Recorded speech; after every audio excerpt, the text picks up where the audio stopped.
Vikings and the Northern mythology are awesome, you know that and I know that. And those big blockbuster games where hundreds of developers are working on a game are definitely fantastic, but Song of Iron proves that all it takes to make a badass Viking game is one talented and very dedicated guy. Joe Winter made the game single-handedly and it comes out on August 31st exclusively in the Xbox ecosystem and Steam. And today we discuss all about Song of Iron. How much fun is the game? What are the core gameplay mechanics? How does it hold up technically? And most importantly, can you Spartan Kick an enemy off a cliff? Let's talk about Song of Iron.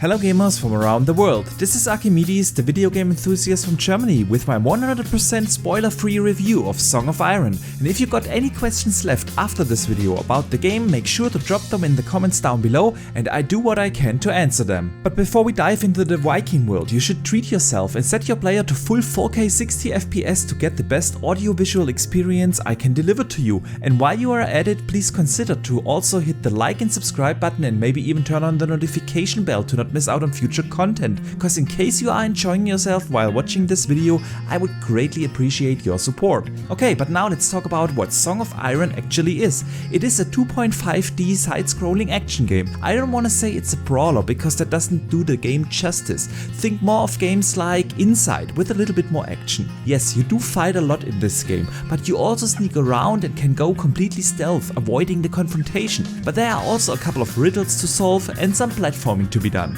Okay, but let's back up a little and let's talk about the story. Well, don't expect with this game a narrative-driven game, but it's not like there isn't a story. I'm not going to spoil here anything because there are one or two very cool surprises along the journey, but basically in the tutorial the tone for the story is set up when you, the Viking, which can be by the way either male or female, comes into his or her home village, which is burned down, and you find your wife or husband dead. Not going to say any more because again there are one or two surprises that actually made me chuckle a little bit when playing the game. But this kicks off the tale of your Viking and it brings us to the actual gameplay.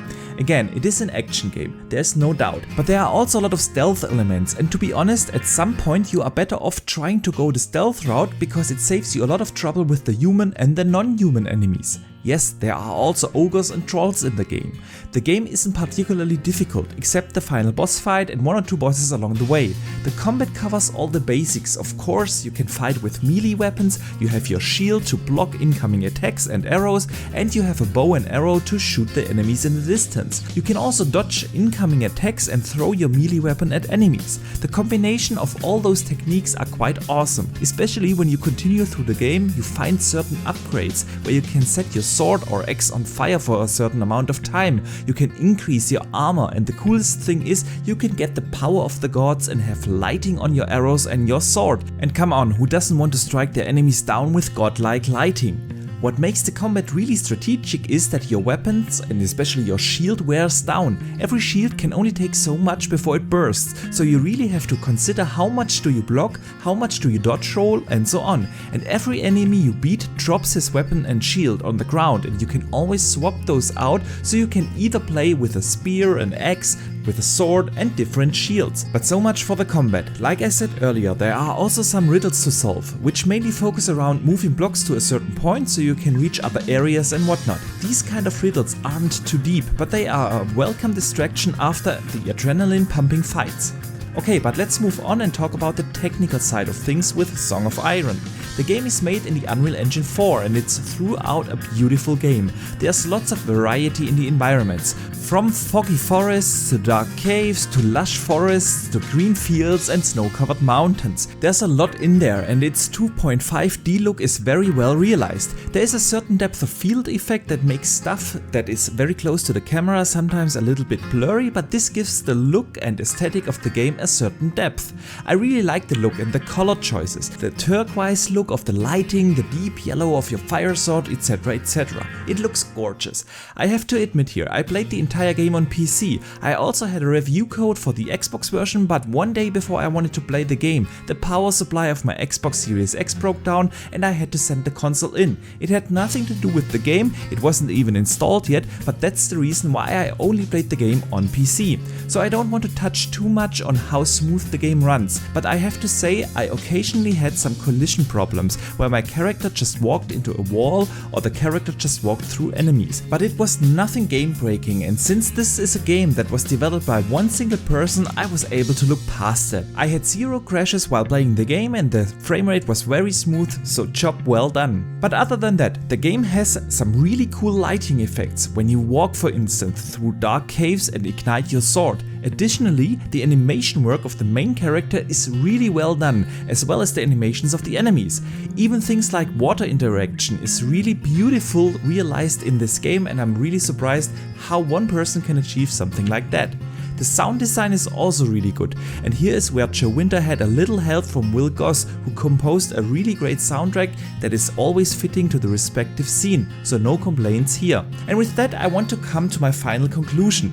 Is the game worth your time and is it fun to play? I can definitely say yes, even though sometimes I was hoping that the riddle aspect of the game gets a little bit more in depth. I can honestly say I had fun playing through the game. Of course there are certain things where you can tell that this game wasn't developed with a AAA budget. I already mentioned some of the collision errors, but hey, look at some of the big blockbuster games and in which state they release, so I don't want to complain here. Sometimes there are certain moments in the game where I, for instance, tried to beat a guy. I thought he was a boss for like 30 minutes only to realize that he is undefeatable and you just have to run away. Stuff like that tells you that certain pointers in the game are just missing, or it tells you that I just suck and wasn't able to read the pointers. But overall I can honestly say I had fun playing through the game. The combat is a lot of fun, it is more strategic than you might think. There are also some very cool abilities like igniting your sword on fire, putting lighting on your weapons and stuff like that. It is never getting boring, and since you find these abilities throughout the game, it always brings something new to the table and it never gets boring.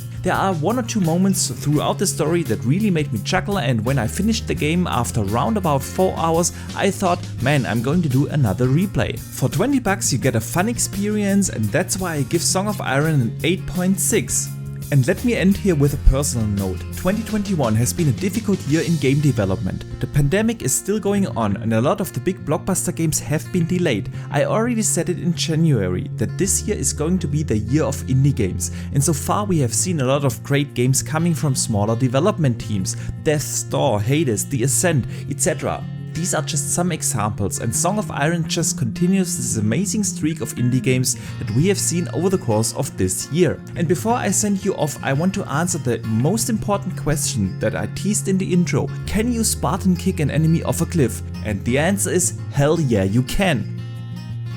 And with that, I hope you enjoyed this video, and if you did so, please do not forget to hit the like and subscribe button as well as the notification bell. And if you want to support the channel even further, you can now become a channel member and get early access to my videos and custom made badges and emojis. And let me thank everyone who supports this channel in any kind of way. You guys are awesome and make this channel to what it is. And let me know in the comments down below, do you have any questions left? Are you going to pick the game up? And besides here on YouTube, you can also hit me up on Twitter, where I share a lot of opinions and gaming discussions. But for now, thank you very much for watching, I see you the next time, and game on!